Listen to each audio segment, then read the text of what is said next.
Assalamualaikum warahmatullahi wabarakatuh. Hamdan syukran ala ni'matillah wa usalli wa sallimu ala rasulillah Sayyidina Muhammad ibn Abdillah wa ala alihi wa sahbihi wa man tabi'ahu illa yaumil qiyamah.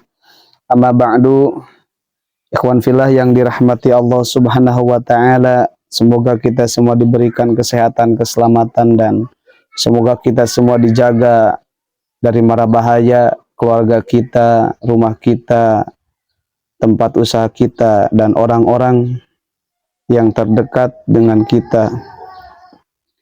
Ikhwan fillah yang dirahmati Allah subhanahu wa ta'ala,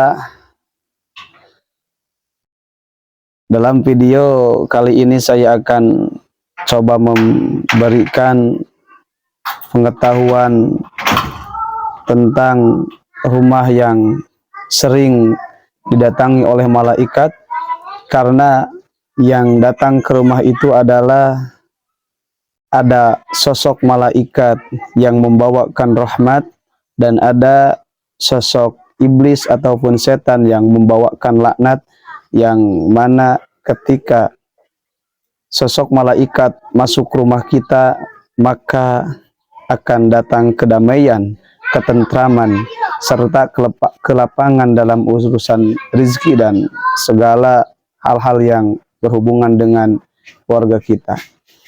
Tetapi ketika yang masuk itu adalah golongan-golongan setan atau jin yang dilaknat oleh Allah, maka dia datang membawa dengan penuh kecelakaan. Rumah menjadi tidak betah ditempati dan terasa tidak nyaman. Maka di sini ada tanda-tandanya, yang mana rumah itu dikunjungi oleh malaikat. Yang pertama yaitu rumah yang selalu dipakai untuk berzikir kepada Allah Subhanahu wa ta'ala. Karena rumah yang dipakai zikir oleh penghuninya, maka rumah itu akan didatangi oleh malaikat. Dalam hadis dijelaskan di dalam kitab Ihya Ulumuddin juz 1 halaman 297, Rasulullah SAW bersabda, "Ma jalasa qaumun majlisan yadhkurunallaha azza wa jalla illa haffat bihimul malaikatu wa ghasyiyatuhumur rahmatu wa dzakarahumullahu ta'ala fi man 'indah."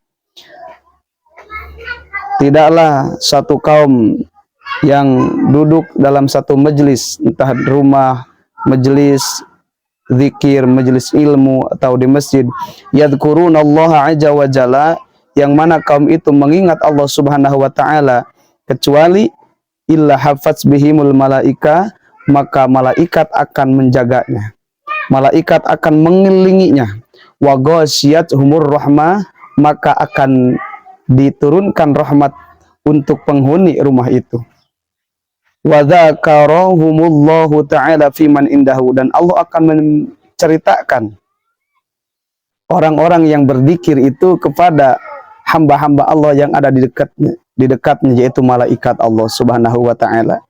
Maka ikhwan fillah yang dirahmati Allah Subhanahu wa ta'ala, ketika kita di rumah membiasakan berzikir, kalau bisa sempatkan, kalau tidak bisa satu hari satu kali, maka usahakan 2 hari 1 kali. Alangkah baiknya ketika kita menjadi orang-orang sibuk kerja atau apalah, maka kita coba 1 minggu 1 kali kita undang para masyarakat atau kerabat kita, teman-teman kita untuk datang ke rumah kita dan mengadakan zikir-zikir yang sangat dianjurkan oleh Rasulullah SAW, supaya rumah kita itu dapat keberkahan dari Allah Subhanahu wa ta'ala, turunnya rahmat kepada rumah kita, dan rumah kita akan dikunjungi oleh para malaikat. Yang kedua, rumah yang akan dikunjungi para malaikat itu adalah rumah yang selalu dipakai sholat sunat untuk laki-laki, sholat wajib untuk perempuan.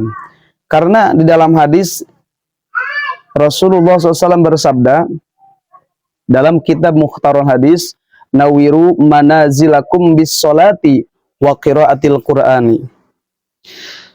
Terangilah rumahmu itu dengan sembahyang, dengan sholat. Karena ketika rumah itu dipakai untuk sembahyang sunat, maka di situ akan datang malaikat-malaikat Allah Subhanahu wa taala.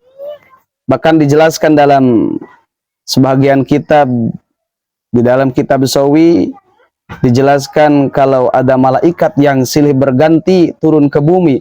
Kemudian malaikat itu bertemu di waktu asar dan waktu subuh. Kemudian malaikat itu ditanya oleh Allah Subhanahu wa taala, "Fima taraktum ibadi?" Bagaimana kaifa taraktum ibadi? Bagaimana engkau meninggalkan hambaku ketika engkau meninggalkannya? Maka malaikat itu menjawab, "Aku meninggalkan hambamu dengan keadaan sholat, dan aku menjumpainya lagi dengan keadaan sholat." Maka jelas di dalam hadis itu bahwa ketika rumah itu selalu didirikan, dipakai untuk sembahyang sunat bagi laki-laki dan sembahyang wajib untuk perempuan, maka rumah itu akan sering didatangi oleh malaikat-malaikat Allah Subhanahu wa taala. Dan yang ketiga, rumah yang akan didatangi oleh malaikat itu adalah rumah yang selalu di dalamnya dibacakan Al-Qur'an. Di dalam hadis dijelaskan, innal baita la yatassi'u ala ahlihi wa tahdurul malaikat. Sesungguhnya satu rumah akan menjadi luas, terasa luas untuk pemiliknya. Wa tahduruhul malaikatu, dan malaikat akan hadir pada rumah itu, selalu menjumpainya. Wa tahjuruhus syayatin, dan setan itu akan menjauh. Wa yuksiru khairuhu ayyuqra'a fihil Qur'an, dan kebaikan-kebaikan akan muncul di dalam rumah itu. Jadi ketika rumah itu selalu dibacakan ayat-ayat Allah Subhanahu wa taala, maka maka rumah itu akan menjadi terang, akan mengeluarkan kebaikan-kebaikan, akan membawakan perdamaian untuk keluarganya. Sehingga di rumah itu menjadi tenang, anak tidak gampang rewel, istri kita selalu disabarkan, kita juga bisa sabar. Karena apa? Karena ada pertolongan Allah Subhanahu wa taala, karena di dalam rumah itu dibacakan Al-Qur'anul Karim. Al-Qur'an yaitu kalamullah. Yang keempat, rumah yang akan didatangi oleh malaikat itu adalah rumah yang dibacakan sholawat kepada Rasulullah SAW. Dijelaskan dalam kitab Is'adur Rafiq bahwa di muka bumi ini ada sekelompok malaikat yang berkeliling, yang tujuannya itu mencari orang yang bersolawat, kata Rasulullah, dan dia itu menyampaikan salawatnya kepadaku. Maka ketika kita bersolawat di rumah kita, maka malaikat akan masuk ke rumah kita dan melaporkan salawat kita kepada Rasulullah Shallallahu Alaihi Wasallam. Maka alangkah baiknya ketika kita merutinitaskan membaca salawat di rumah, sehingga rumah itu menjadi tenang, didatangi malaikat dan memancarkan aura-aura kebaikan. Di dalam kitab Abdulus Salawat dijelaskan, satu tempat akan terasa sejuk, akan terasa nyaman ketika di dalamnya dibacakan salawat kepada Rasulullah Sallallahu Alaihi Wasallam. Yang kelima, rumah yang akan didatangi malaikat Allah itu ketika di dalamnya dikumandangkan adzan. Karena di dalam hadis riwayat Imam Bukhari Muslim, ketika seorang azan, maka setan itu lari terbirit-birit dan akan datang yaitu malaikat. Maka dengan itu kita pahami dalam hadis ini kemanfaatan luar biasa ketika kita mengumandangkan azan. Di dalam kitab Tanbihul Ghafilin dijelaskan, di dalam kitab yang lain dijelaskan bahwa azan itu sangat manfaatnya luar biasa.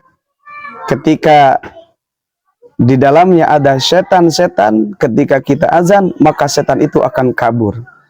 Maka alangkah baiknya jika kita di rumah, bukan setiap hari azan di rumah, Tapi kita satu kali dalam seminggu kita azan, cobalah azan. Itulah tanda-tanda rumah yang akan sering didatangi oleh malaikat-malaikat Allah. Semoga sahabat filah yang dirahmati Allah Subhanahu wa taala, rumah kita itu termasuk rumah yang akan didatangi oleh malaikat Allah Subhanahu wa taala. Itulah, sebelum saya tutup, tolong tekan tombol subscribe and like, comment, and share. Semoga yang subscribe dan melihat video ini mendapatkan keberkahan dari Allah Subhanahu wa taala. Billahi hidayah wa taufiq. Wassalamualaikum warahmatullahi wabarakatuh.